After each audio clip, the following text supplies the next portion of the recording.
Hello दोस्तों, स्वागत है आपका राकेश मॉनिटर चैनल में। दोस्तों आज देखेंगे हम आज 20 तारीख को जो आर ओ का पेपर हुआ है उसका सेकंड पेपर हिंदी का भाग। जो पेपर ये है, क्वेश्चन नंबर 1 भौतिक का विलोम क्या होगा। तो भौतिक का विलोम होगा ऑप्शन नंबर ए आध्यात्मिक। नेक्स्ट क्वेश्चन प्राची शब्द का विपरार्थक क्या है। तो प्राची का विपरार्थक ऑप्शन नंबर बी प्रीतिची। नेक्स्ट क्वेश्चन समिष्ट का विलोम शब्द है बीएसटी, option number B. Next question निम्न में से विलोम शब्दों की दृष्टि से एक युग्म गलत है। तो ये ऑप्शन नंबर सी गलत होगा। 9 क्वेश्चन निम्नलिखित में से एक शुद्ध है, वह चुनना है, शुद्ध कौन सा है। तो इसमें हमारे हिसाब से होना चाहिए ऑप्शन नंबर डी, क्योंकि इसमें तीनों वाक्यों में भी है, ये भी है, ये भी है और ये भी है। बावजूद के साथ में भी नहीं आता है और एक ही वाक्य ऐसा है जिसमें भी बावजूद के साथ नहीं है। तो हमारा राइट आंसर होगा ऑप्शन नंबर डी। नेक्स्ट है हमारा अशुद्ध वाक्य का चयन कीजिए। तो इसका right answer option number B होगा, जो बिल्कुल सही होगा। देश की वर्तमान मौजूद हालत ठीक नहीं है। नेक्स्ट क्वेश्चन होगा दोस्तों अशुद्ध वाक्य का चयन कीजिए।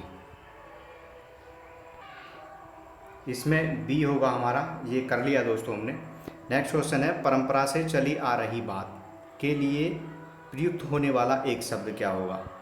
तो वह होगा अनुश्रुति। नेक्स्ट क्वेश्चन है दोस्तों शुद्ध वर्तनी वाले शब्द का चयन करें। तो इसमें राइट आंसर होगा ऑप्शन नंबर ए दैत्यप्यमान। नेक्स्ट है जिसके पास कुछ ना हो, वाक्यांश के लिए एक शब्द क्या होगा। उसके लिए होगा अकिंचन, option number V right answer. Next question है दोस्तों निम्नलिखित में से अशुद्ध वर्तनी वाला शब्द है। तो अशुद्ध वर्तनी वाला शब्द है पौराणिक, ऑप्शन नंबर डी। नेक्स्ट निम्नलिखित वाक्यों में शुद्ध वाक्य है। तो शुद्ध वाक्य है ऑप्शन नंबर सी, यह कविता अनेक भाव प्रकट करती है। नेक्स्ट क्वेश्चन जिसके पास कुछ ना हो वह वाक्य अकिंचन होगा, ये हमने कर लिया दोस्तों। स्वेद से उत्पन्न होने वाला, शोध से उत्पन्न होने वाला स्वेदज होता है। अंडे से उत्पन्न होने वाला अंडज होता है। नेक्स्ट क्वेश्चन है अपरिणित शब्द निम्नलिखित में से किस वाक्यांश के लिए प्रयुक्त होता है। ये प्रयुक्त होता है ऑप्शन नंबर ए, इसका राइट आंसर होगा, जिसका परिणाम ना निकला हो। नेक्स्ट क्वेश्चन है निम्नलिखित में से किस वाक्यांश के लिए एक शब्द यानी दुर्विनी बार प्रयुक्त होगा। तो ये होगा ऑप्शन नंबर ए, जिसे दूर करना कठिन हो। नेक्स्ट क्वेश्चन निम्नलिखित में से तत्सम शब्द है। तो दोस्तों ये जीर्ण है, option number B. Next Satish चंचल बालक है, इस वाक्य में चंचल शब्द क्या है। तो ये ऑप्शन नंबर बी गुणवाचक विशेषण है।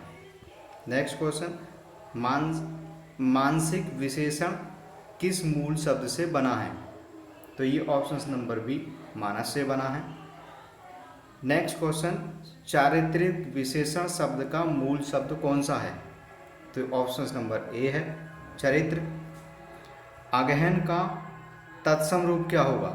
Option number A अग्रहरणीय।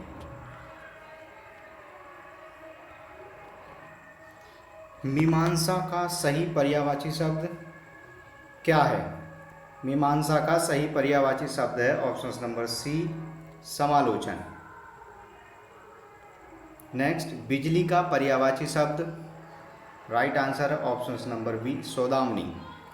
निम्नलिखित में से कौन सा शब्द लक्ष्मी का पर्यायवाची नहीं है। तो ये भारती नहीं है दोस्तों, ये लक्ष्मी जो है वो सरस्वती का पर्यायवाची होता है। निम्नलिखित में से कौन सा शब्द कपड़ा का पर्यायवाची शब्द नहीं है। तो कपड़ा का पर्यायवाची शब्द नहीं है बासन, ऑप्शन नंबर डी। निम्नलिखित में से तद्भव शब्द है? तो ये दोस्तों सभी को पता है, 14 है। 19वां, अभ्यंतर का तद्भव शब्द। अभ्यंतर का मतलब होता है बाहर, नहीं भीतर होता है, भीतर या अंदर। तो इसका शब्द आएगा, right answer option number B होगा, भीतर, तद्भव, अभ्यंतर का। करपट का तद्भव शब्द रूप होगा कपड़ा, option number D. Next question, वह बहुत खाता है। इस वाक्य में बहुत शब्द किस प्रकार का विशेषण है? तो बहुत, ऑप्शन नंबर डी, अनिश्चित परिणामवाचक विशेषण है। नेक्स्ट क्वेश्चन, निम्नलिखित वाक्यों में से वह वाक्य चुनिए जिसमें गुणवाचक विशेषण का प्रयोग किया गया है। वह नटखट बालक संगीत नहीं सुन रहा है। तो इसमें नटखट जो है हमारा, ये गुणवाचक है। नेक्स्ट, निम्नलिखित में से कौन सा शब्द कपड़ा का पर्यायवाची नहीं है? तो ये वासन नहीं है, ये कर लिया दोस्तों।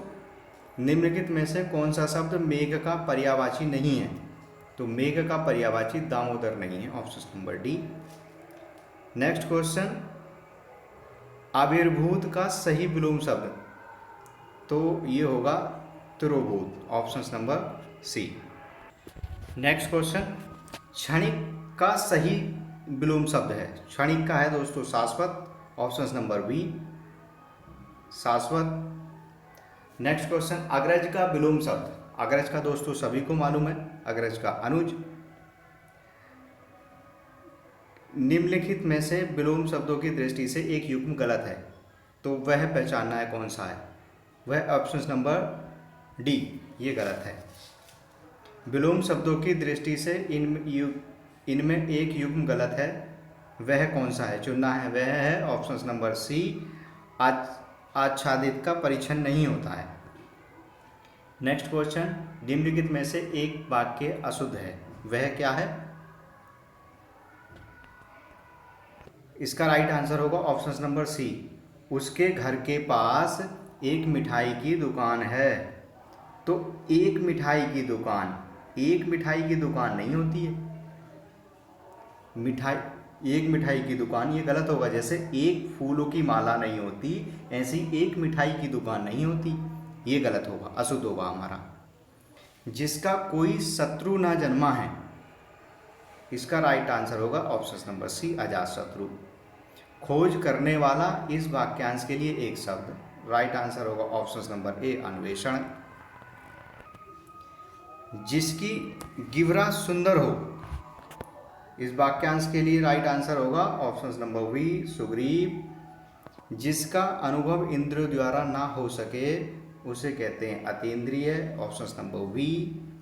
वाक्यांशों और उनके लिए प्रयुक्त शब्दों के निम्नलिखित युग्मों में से सही युग्म का चयन कीजिए। तो इसका राइट आंसर होगा ऑप्शन नंबर डी, लौट कर आया हुआ, प्रत्यागत होता है। वर्तनी की दृष्टि से शुभ शब्द, वर्तनी की दृष्टि से शुद्ध शब्द होगा विवर्त, option number B.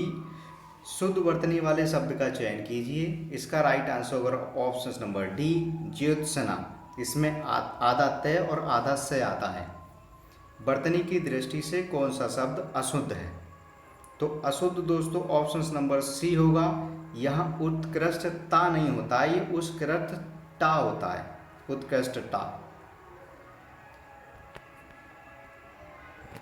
Next question है, निम्नलिखित में से एक शुद्ध वाक्य है, वह क्या है? तो इसमें राइट आंसर होगा ए, ऑप्शन नंबर 1। प्रत्येक विद्यार्थी को चाहिए कि वह हिंदी की अनेक पुस्तकें पढ़े, यह राइट आंसर होगा। नेक्स्ट क्वेश्चन, निम्नलिखित में से तत्सम शब्द है, तो तत्सम शब्द दोस्तों ओष्ठ है, ऑप्शन नंबर डी। 47 का परिवा का तत्सम रूप क्या होगा? इसका राइट आंसर होगा ऑप्शन नंबर सी, प्रतिपदा। नेक्स्ट क्वेश्चन है दोस्तों, निम्नलिखित तद्भव तत्सम शब्दों का संगत युग्म कौन सा होगा? तो इसका राइट आंसर होगा पर्यक का पलंग होता है, ऑप्शन नंबर सी, पर्यक का पलंग। निम्नलिखित में से एक तत्व शब्द होगा, तो ये आंसू होगा दोस्तों, ऑप्शन नंबर ए। कपित्थीय का तद्भव शब्द है, ये होगा ऑप्शन नंबर बी, कैथा।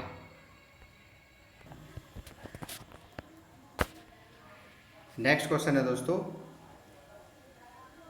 सौर किस मूल शब्द से बना विशेषण है? तो इसका राइट आंसर होगा ऑप्शन नंबर सी, सूर्य। निम्नलिखित में से कौन सा शब्द विशेषण है?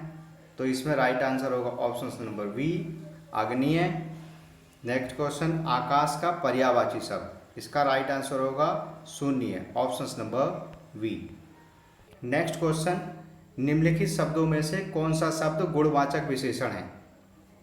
तो ये है उचित, राइट आंसर होगा ऑप्शन नंबर ए। नेक्स्ट क्वेश्चन, निम्नलिखित में से कौन सा विशेषण संज्ञा से नहीं बना है? तो इसका राइट आंसर होगा ऑप्शन नंबर ए, श्रीमान। सोना का पर्यायवाची शब्द है, ये दोस्तों सभी को पता होगा, बचपन से पढ़ा है हमने, कनक। उसके प्राण पखेरु उड़ गए, इसका राइट आंसर होगा, पखेरु का अर्थ होगा पक्षी। नेक्स्ट क्वेश्चन है दोस्तों, उत्तम अवस्था गुणवाचक विशेषण विशेष्य का प्रयोग किया गया है किस वाक्य में? तो इसका राइट आंसर होगा ऑप्शन नंबर ए, परमानंद कक्षा में सबसे होशियार छात्र है, उत्तम अवस्था प्रयोग की गई है, सबसे होशियार, तो राइट आंसर ये होगा। नेक्स्ट क्वेश्चन, निम्नलिखित में से कौन सा शब्द चंद्रमा का पर्यायवाची नहीं है?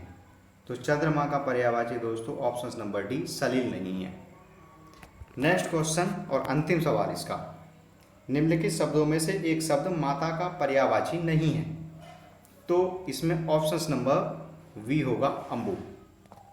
ठीक है दोस्तों, अगर इसमें कोई क्वेश्चन की आंसर की में हमसे कोई क्वेश्चन गलत बता है तो आप राइट आंसर कमेंट बॉक्स में टाइप करें। असली आंसर और सही आंसर की जानकारी तो आंसर की आने के बाद ही पता लगेगी।